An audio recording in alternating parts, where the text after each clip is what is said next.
What's up, amigos?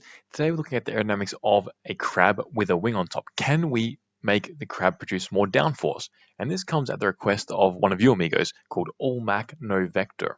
So a few weeks ago we were looking at whether crabs were aerodynamic or not to begin with, and we found out that they weren't very aerodynamic. And from there, All Mac No Vector thought, well, can I make the crab go around corners faster? At least that's what I thought you were thinking with downforce. So here we are. We have the crab, and we have on top a wing. So the wing is a NACA 2412 airfoil. It's upside down to produce the downforce, obviously, and it's down at a bit of an angle. It's like 2 or 3 degrees down. This wing at this installation, without the crab, should produce a downforce of about 0.5, 0.6 in like the lift coefficient, negative coefficient. Now, the crab to begin with, without the wing, was actually very neutral. So it produced almost no lift or downforce. It was 0.017, the lift coefficient. So that meant that it was pretty much zero. But before we get into what the downforce of this crab was, let's look at the wake, because this gives us a good idea as to how much downforce we are producing. So a few things. We have the crab, which is a bluff body. We have the wing, which is a streamlined body, and they are interacting. We have a lot of unsteadiness which comes from the crab itself, and that unfortunately impacts the wing. So we can see that the wing is not really performing as well as it should be. Secondly, the slope of the air coming over the back of the airfoil is not really going up at an angle. That's a good indication that it's not producing that much downforce to what we'd like. However, I calculated the downforce, and this crab is now producing downforce of 0.15. The downforce coefficient, or the lift coefficient, is negative 0.15. So we've greatly increased the downforce. This means that the crab can go around corners much faster, and we'll look at why the airfoil is producing this much downforce and why it's not producing as much as potentially it may be able to. Let's look at some other planes. So now we have another Y plane, but it's further towards the back of the crab, so towards like its swimmers kind of thing, and towards the end of the airfoil.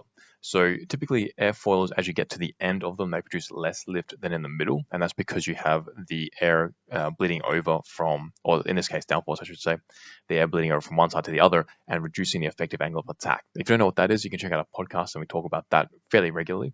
So this is why at this location, the flow is going down more at an angle than up. So that means that at this location, we're not producing as much downforce as the other Y plane that we just saw. Let's look at some other Y planes now.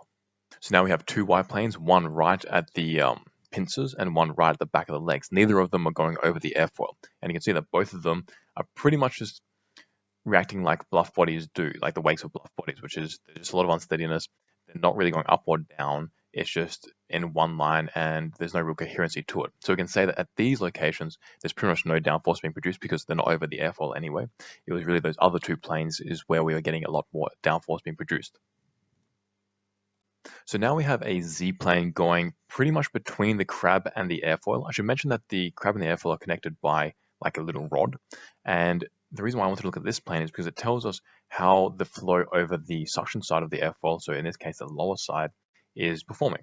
And in this particular case, it's not ideal because you can see there's such a big wake here. Ideally, if the airfoil was just by itself, the flow here would be very fast, so there wouldn't be any wake at all. There wouldn't be any blue. It would be all red. So what this means is the suction side is exposed to a big wake, which means that the airfoil won't be producing as much lift as what it could be. That's why we got the overall lift coefficient of minus 0.15.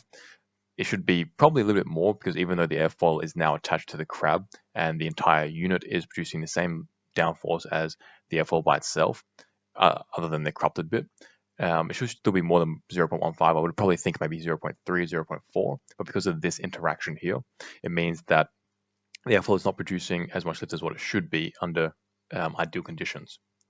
So now we have another Z-plane. It's just above the pressure side of the airfoil. And the reason why this is important is because it shows us now the difference in wakes. So you can see in this plane, the wake is much smaller. The blue bit doesn't extend nearly as far downstream as the other plane that we saw.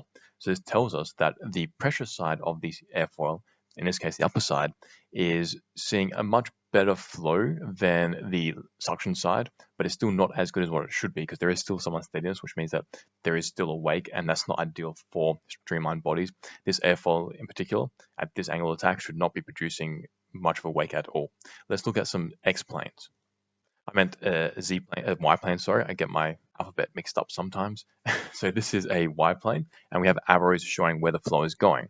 So this is important because we can not only see the wake with all this turbulence, but if you look at around the airfoil, you can see that the arrows actually coming towards the airfoil are at a massive angle.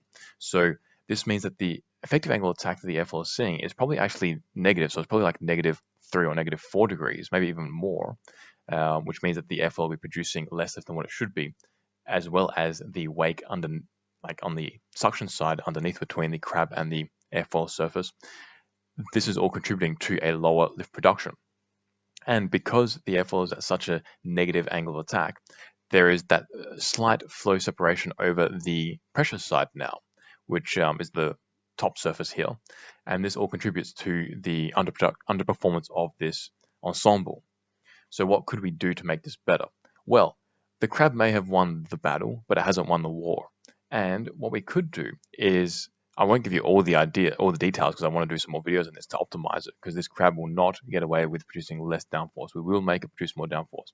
But one idea that I have is moving the airfoil further away from the crab so that it's getting into the free stream flow more. In that case, you have a effective angle of attack of hopefully a positive, or 0 or even positive degrees, and that will produce more downforce. So that's it in this video. Make sure to like, subscribe, and let me know what you think about crabs. Which one is the tastiest? What do you think we could do to make this crab corner faster? And I'll see you in the next simulation. Peace out, amigos.